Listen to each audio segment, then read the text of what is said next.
Thank you so much, Lisa. And thank you to everyone who's out on the virtual cameras. It's so exciting. Believe it or not, it doesn't feel that long ago that I was in each of your positions.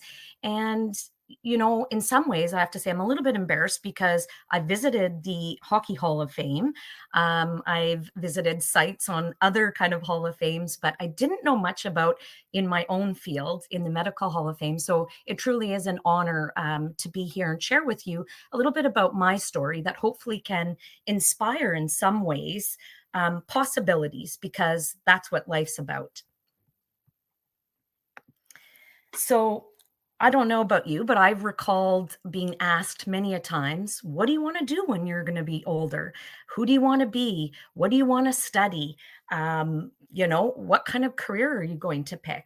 And that's probably one of the toughest questions you'll get asked as a child. But believe it or not, many adults still ask themselves this question. And I think it's a great question to be revisiting time and time again. And I think through my journey, you'll see we're not limited to being one thing or being in one place. And I hope to take you today through various territories across the world where you can see inspiration can occur.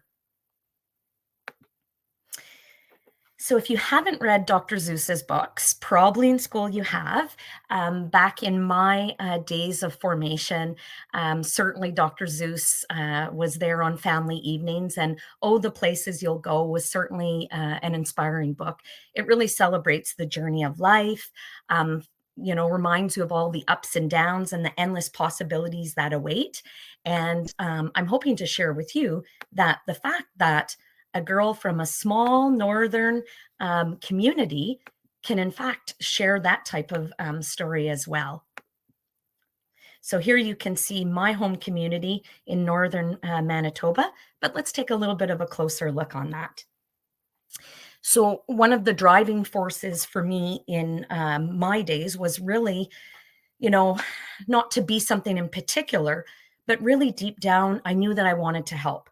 I wanted to help people. I wanted to help make change in this world. I wanted to make a difference. And so I think that's part of the common theme that you'll see throughout my career. So this is where life started for me up in Thompson, Manitoba. And this is my family, my parents and my 3 siblings, some of which are still in Thompson today. And as you can see, we're often known as the hub of the North and the last stop before polar bear country in Churchill. But we're also known for many other things like ice fishing, the Aurora Borealis, certainly art, Jason Lucas's famous paintings. And I think we're the slushy capital of the world too. But for me, one of my first passions was in fact dance. So my mother recalls stories of waking up at 2 a.m, hearing noise and going, oh my gosh, is there a burglar in the room? But in fact, when they went out to peek, there was 2-year-old me putting on a tutu and dancing around the living room. So I always thought, I want to dance. So let's see how that translates in my career. So here you'll note, this is where I went to elementary school at École Riverside. So I went through French immersion, which I later learned as an adult was actually brought to Thompson via my mother. She was a strong advocate for that. So I think in retrospect, my mother was a role model to me more than I would have realized. And I think if we pay attention to those around us, whether teachers, friends, parents, siblings, we'll find that they have meaningful impact on us more than we realize.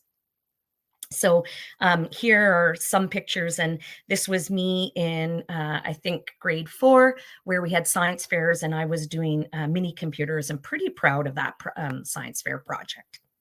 Then I went on to Artie Parker Collegiate, and I hope there's a few of you out there today from Artie Parker.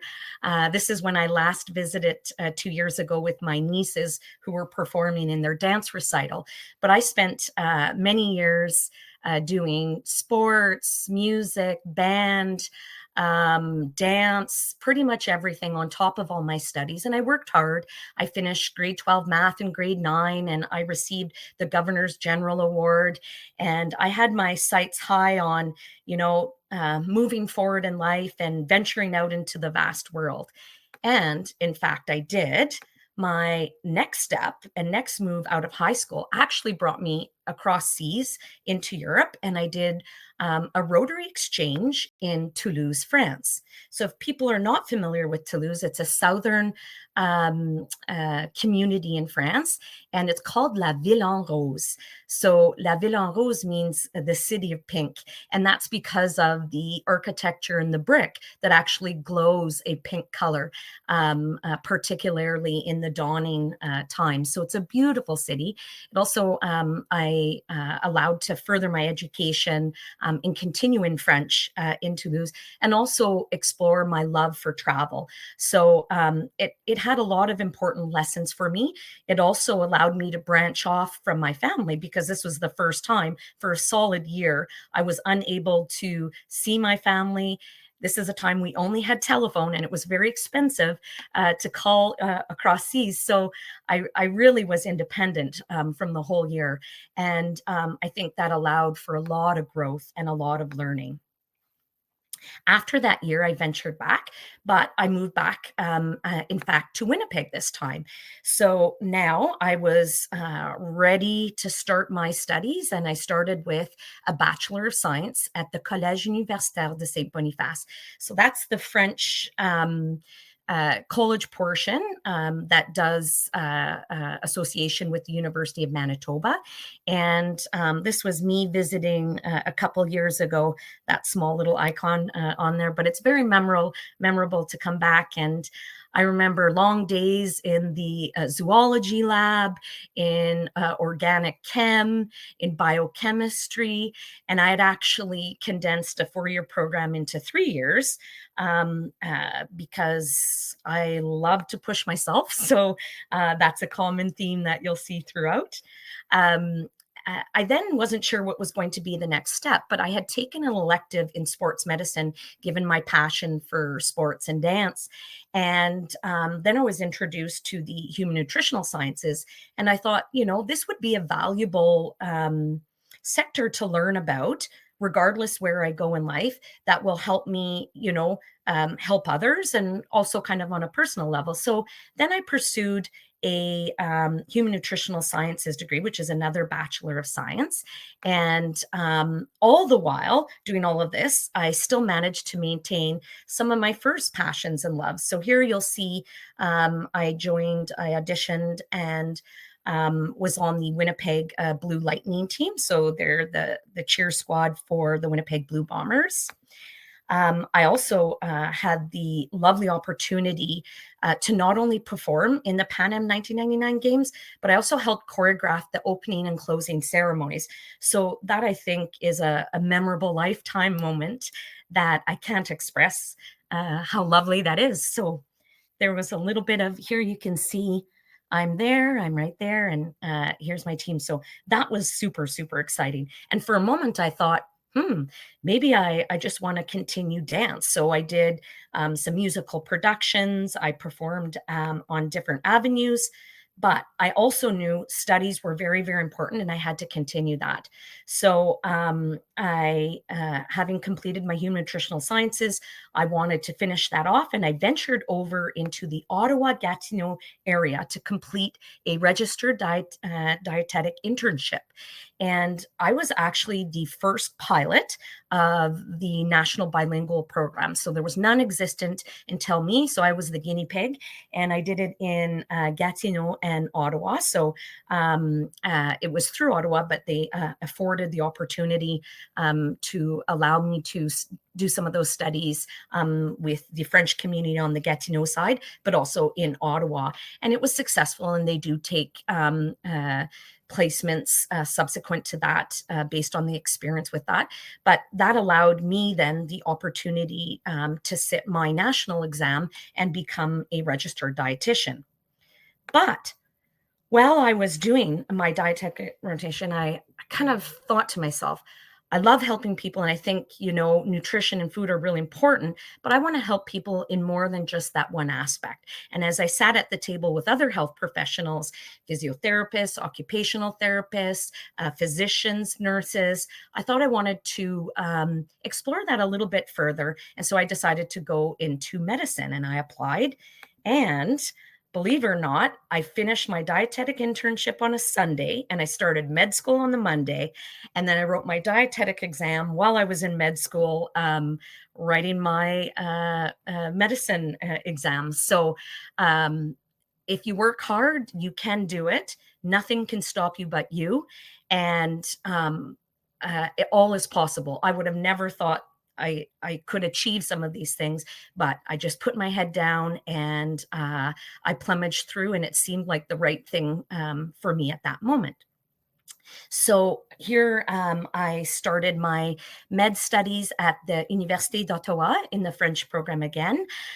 So if you haven't picked up on that, that's kind of a theme through my studies. So my father was French and my mother was German, and they thought it was important that we know our native languages, but also explore that. So I'm also fluent in Spanish as well.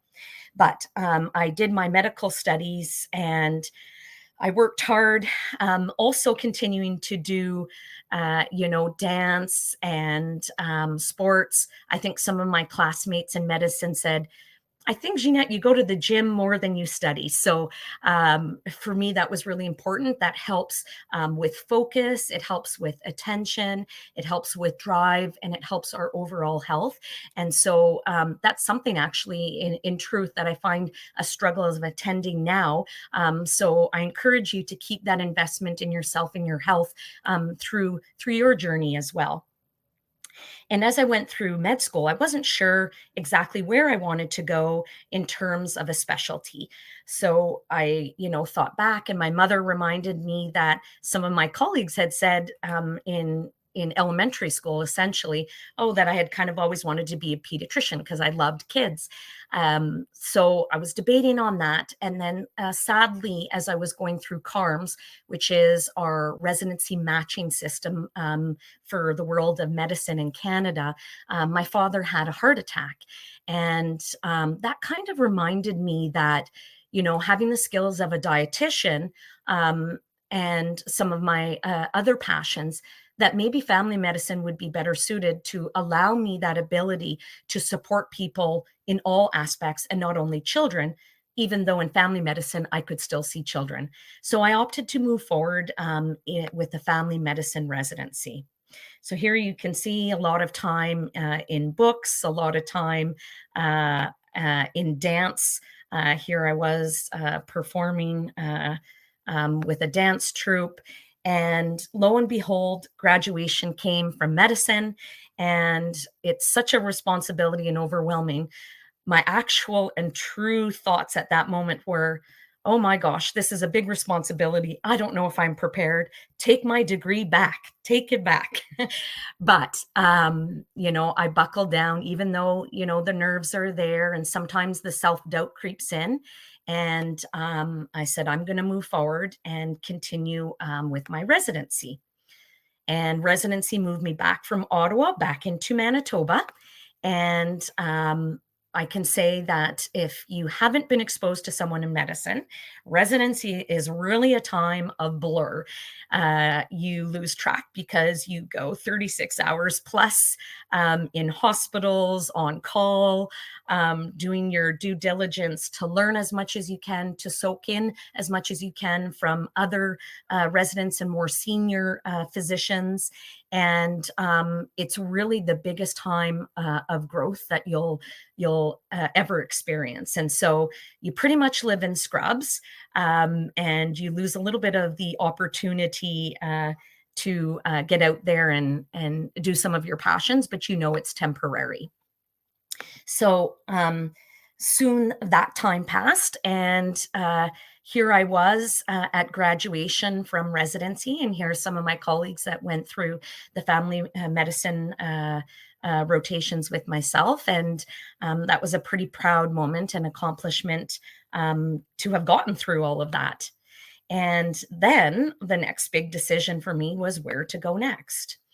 And in my heart, I really thought about going back to my home community of Thompson, serving those in the northern rural communities, having great need, and wanting to help, as I had initially always felt, help my home community. So, my first job as a physician was back in Thompson, Manitoba, where essentially I did a comprehensive family medicine practice, which included everything from emergency work, hospital work, clinic work, fly out to rural communities. So, that meant going to my home communities were Lac Projet, Tuduli, Brochet, Waboden, Shamattawa, Cross Lake.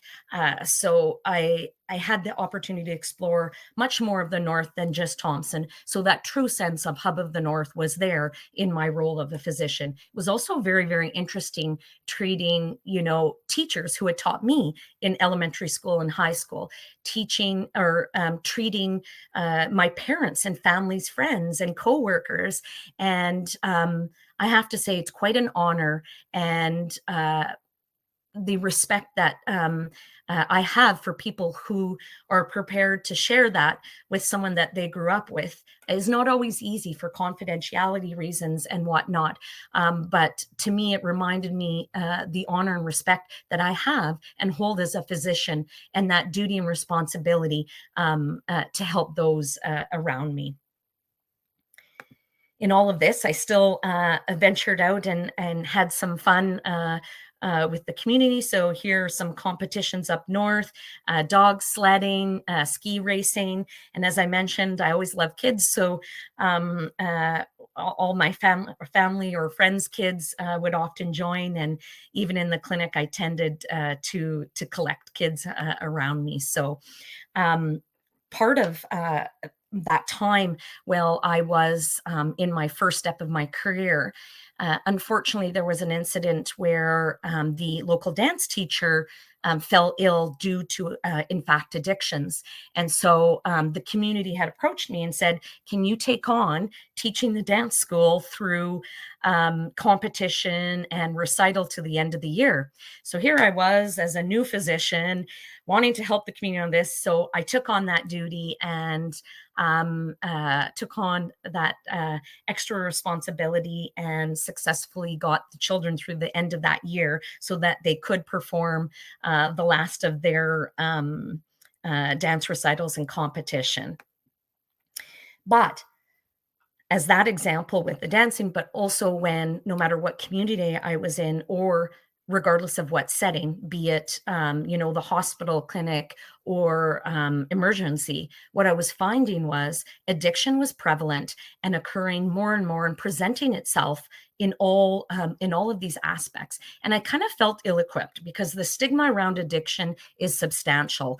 And I didn't really have a lot of that in my studies to date. So that took me to the next level to say, I myself, I need to pursue a little bit more in this area so I can understand it better and meet the needs of my community better. So I went on to get training in addiction medicine and certification. So I'm Canadian and internationally certified in addiction medicine, and I have my fellowship in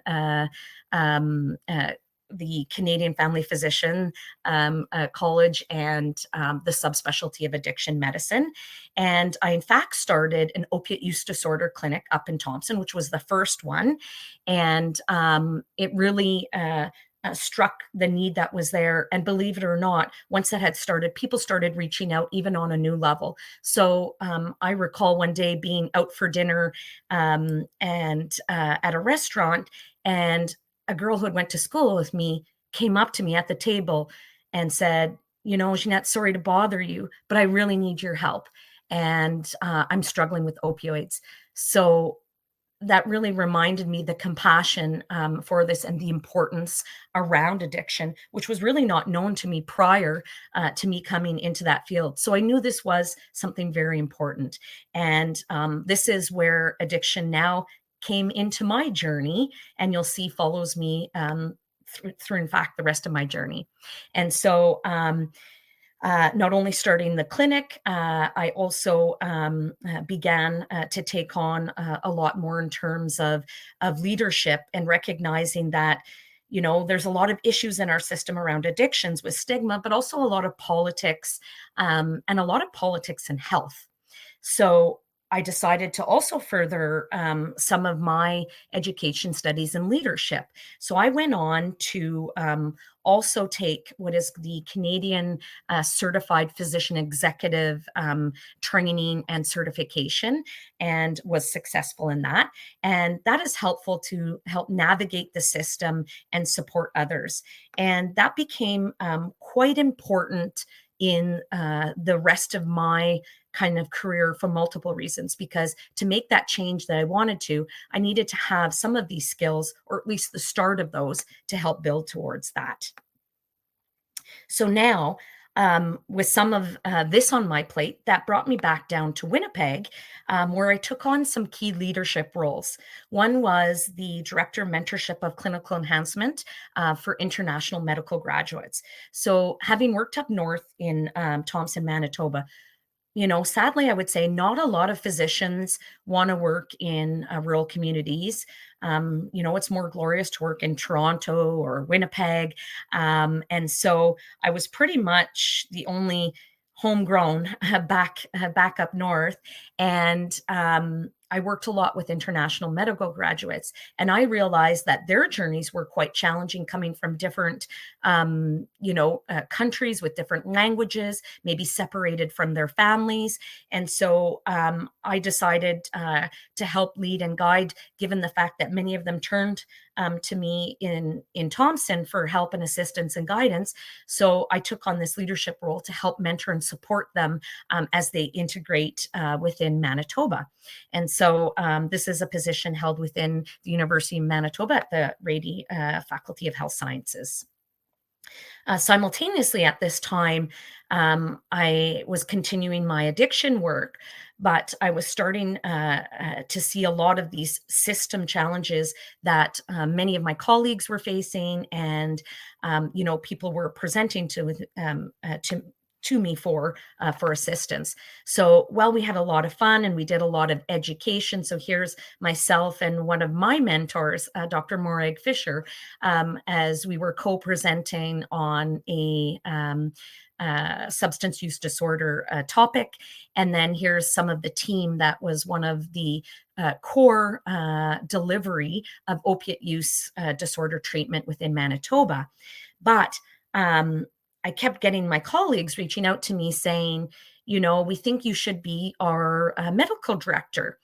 And, in my mind, I was, I'm too young. I'm not enough experienced. I kept thinking Dr. Fisher should take that on. But my colleagues saw in me something. And when we started having some challenges, due to stigma and politics within the field of addiction, and sadly, there was a passing of one of my other mentors, Dr. Lindy Lee, who I would like to pay tribute to, was a great pioneer in addiction medicine as well. I decided, in honor of all of them, that I should step up to the plate. And I did. And I essentially became the first and only medical director of the Addictions Foundation in Manitoba, because it's now rolled into shared health. Through the leadership, I also went on to work on and serve on boards. So I served on the board of Doctors Manitoba, of the Canadian Mental Health Association on the national, not the provincial level, and then Main Street Project in Winnipeg. And there I had the opportunities to help make change and inspire and work with others to try to help make change on the local, provincial, and national level. I did still manage to get some dancing in on here. And so one of the nurses that I work with who did some Ukrainian dancing actually invited me, and here you'll see I'm there and right here. So I actually joined a Ukrainian dance troupe, which I had never done before. And that was actually a really nice and new, exciting experience too. But not only did I dance, but I brought dance into the clinical world. So here you can see me with some of my team members in the clinics having some fun on some days to lighten the mood and spirit, because it can be quite challenging working in addictions. So at this point, I knew it was really important to pursue things on a little bit more of a systemic level. So I put my head down and I did a lot in terms of provincial changes. So I helped bring medication to Manitoba for alcohol and opioid use disorders.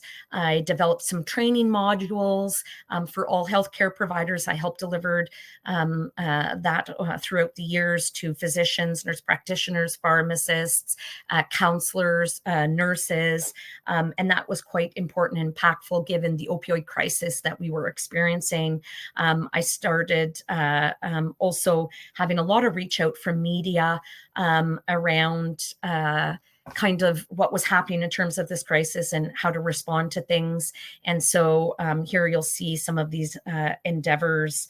I also did a lot of work with the provincial ministry as well as the national ministry. I was a guest speaker at the House of Commons at the National Opiate Summit, and started kind of venturing out on the national level, where I was called, to do reviews based on my expertise as an addiction medicine specialist, do independent assessments, expert witness, and certainly media spokesperson.